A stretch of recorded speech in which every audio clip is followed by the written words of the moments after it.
Hey guys, my name is Jitesh and in today's video I will be sharing with you 5 common mistakes that a lot of students make which drastically reduces their band score in IELTS writing and how you can avoid making these mistakes. And guys, make sure कि आप video के end तक बने रहना because in the end of this video I will also be sharing with you a bonus tip which will help you tremendously in scoring your desired band score in IELTS writing. So without wasting any more time, let's begin. तो दोस्तों video शुरू करने से पहले if you are new to this channel then make sure आप video को like कर दो, चैनल को सब्सक्राइब कर दो और नोटिफिकेशन बेल भी जरूर दबा दो. So with that being said, let's start with the video. So starting with the mistake number 1 that a lot of students make in IELTS writing task 1 and task 2 is that they write below the word limit of 150 words in task 1 and the word limit of 250 words in task 2. दोस्तों ये वाली mistake बहुत से students करते हैं. जो IELTS writing task 1 की limit होती है ऑफ 150 वर्ड्स एंड टास्क 2 की ऑफ 250 वर्ड्स वो उससे भी कम लिखाते हैं अपने एग्जाम में. एंड दोस्तों अगर आपने भी ऐसा कर दिया then you will be heavily penalized for it and which would ultimately result in bringing down your band score in IELTS writing. So what you have to do is you have to write at least 190 to 200 words in task 1 and 270 to 300 words in task 2. and दोस्तों इसमें एक twist भी है, अगर आपने इससे ज्यादा भी लिख दिया अपने IELTS writing task में then also you will be penalized for it and again which would result in bringing down your band score in IELTS writing. So my final verdict on this is that you should write between 190 to 200 words in task 1 and between 270 to 300 words in task 2.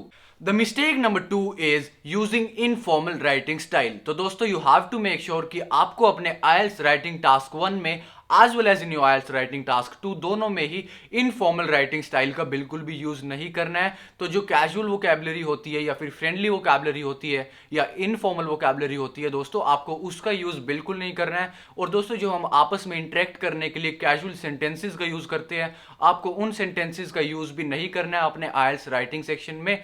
So instead what you have to do is you have to take a very formal approach. तो दोस्तों जैसे हमें school में formal letters लिखना सिखाया जाता था बिल्कुल फॉर्मल वे में आपको उसी तरीके से अपने IELTS राइटिंग टास्क में अपना essay as well as your report दोनों बिल्कुल फॉर्मल वे में लिखनी है. एंड सेकेंडली दोस्तों आपको किसी भी एब्रीविएशन का यूज नहीं करना है. For example you can not use can't, shouldn't, wouldn't, didn't. इन सब चीजों का यूज करने के बजाय you have to use their full forms like can not, would not, should not, did not and so on. Mistake number 3 that a lot of students make in IELTS writing task 1 and task 2 is repeating some words or idioms or phrases again and again. तो दोस्तों ये वाली mistake भी बहुत से students करते हैं. वो क्या करते हैं एक ही टाइप्स के वर्ड्स का या इडियम्स का या फ्रेजेस का बार बार यूज करते रहते हैं अपने IELTS writing task 1 and task 2 में. तो दोस्तों इससे होता क्या है जो एग्जामिनर है उस पर ये इफेक्ट जाता है कि आपकी जो वोकैबुलरी की रेंज है वो बहुत ही ज्यादा लिमिटेड है एंड सीमित है. आपके पास एक वाइड रेंज ऑफ वोकैबुलरी नहीं है.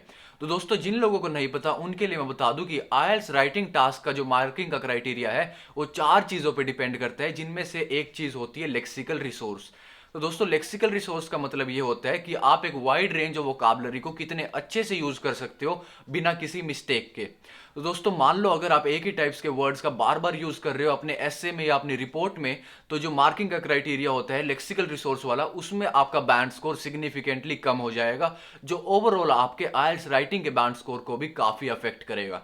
तो दोस्तों इससे बचने के लिए what you have to do is you have to learn synonyms. तो दोस्तों आपको सिनोनिम्स याद करने पड़ेंगे. दोस्तों सिनोनिम्स क्या होते हैं? सिनोनिम्स होते हैं 2 या 2 से ज्यादा वर्ड्स जिनका मतलब सेम होता है. So for example let's assume कि हम एक प्लेथरा वर्ड को लेके चलते हैं. दोस्तों प्लेथरा वर्ड का सिनोनिम हो सकता है प्लेंटी या फिर मैनी. दोस्तों मान लीजिए अगर आपने अपने IELTS के एसे वाले टास्क में फर्स्ट पैराग्राफ में प्लेथरा वर्ड का यूज कर दिया देन आप सेकंड में प्लेंटी का यूज कर सकते हो एंड थर्ड में मैनी का यूज कर सकते हो. तो इससे क्या होगा जो लेक्सिकल रिसोर्स वाला मार्किंग का क्राइटेरिया है उसमें आपका बैंड स्कोर डाउन नहीं जाएगा and on the other side increase हो जाएगा जो आपके ओवरऑल IELTS राइटिंग के बैंड स्कोर को भी इंक्रीज कर देगा. Mistake number 4 is not using complex sentences. तो दोस्तों ये वाली मिस्टेक तो लगभग सारे ही स्टूडेंट्स करते हैं एंड दोस्तों ज्यादातर स्टूडेंट्स को तो ये भी नहीं पता होता कि कॉम्प्लेक्स सेंटेंसेस होते क्या है. लेकिन दोस्तों ये सबसे इंपॉर्टेंट चीज है पूरे IELTS के राइटिंग सेक्शन में. सबसे इंपॉर्टेंट यही है कि आप ज्यादा से ज्यादा कॉम्प्लेक्स सेंटेंसेस का यूज करो एंड कम से कम सिंपल सेंटेंसेस का एंड कंपाउंड सेंटेंसेस का यूज करो. तो दोस्तों कॉम्प्लेक्स सेंटेंसेस होते क्या है? कॉम्प्लेक्स सेंटेंसेस वो होते हैं जिनमें आप अपने 2 या 2 से ज्यादा आइडियाज को एक ही सेंटेंस में प्रेजेंट करते हो. तो दोस्तों अगर आपको डिटेल में जानना है कि कॉम्प्लेक्स सेंटेंसेस क्या होते हैं तो मैं इसके ऊपर एक डिटेल्ड वीडियो अपने चैनल पे जल्द ही अपलोड करने वाला हूं। एंड इसलिए दोस्तों मेक श्योर कि आप चैनल को सब्सक्राइब कर दो ताकि आपके पास सबसे पहले मेरी इस वीडियो की नोटिफिकेशन आ जाए। So finally guys, the mistake number 5 that a lot of students make is not writing an overview or conclusion। तो दोस्तों बहुत से स्टूडेंट्स तो अपने IELTS के राइटिंग टास्क में ना ही कोई कंक्लूजन लिख के आते ना ही कोई ओवरव्यू लिख के आते। तो दोस्तों आपको इस मिस्टेक से बचना है। You have to write an overview in your task 2। तो दोस्तों जो टास्क 2 होता है IELTS राइटिंग सेक्शन का ऐसे वाला टास्क, उसमें आपको एक ओवरव्यू लिखना होता है लास्ट में। एंड जो टास्क 1 होता है रिपोर्ट राइटिंग वाला, उसमें आपको लास्ट में कंक्लूजन लिखना होता है। एंड दोस्तों you have to make sure कि आप दोनों में दोनों चीजें भी ना लिख के आ जाओ, एक में एक ही चीज लिख के आओ, then only you will be able to score a high band score in your IELTS writing section. Finally guys, अगर आप वीडियो में अभी तक बने हुए हैं then I do have a bonus tip for you guys, that is use more linking words. तो दोस्तों आपको ज्यादा से ज्यादा लिंकिंग वर्ड्स का यूज करना है अपने IELTS राइटिंग टास्क में। दोस्तों लिंकिंग वर्ड्स क्या होते हैं? लिंकिंग वर्ड्स का एग्जांपल हो सकता है दोस्तों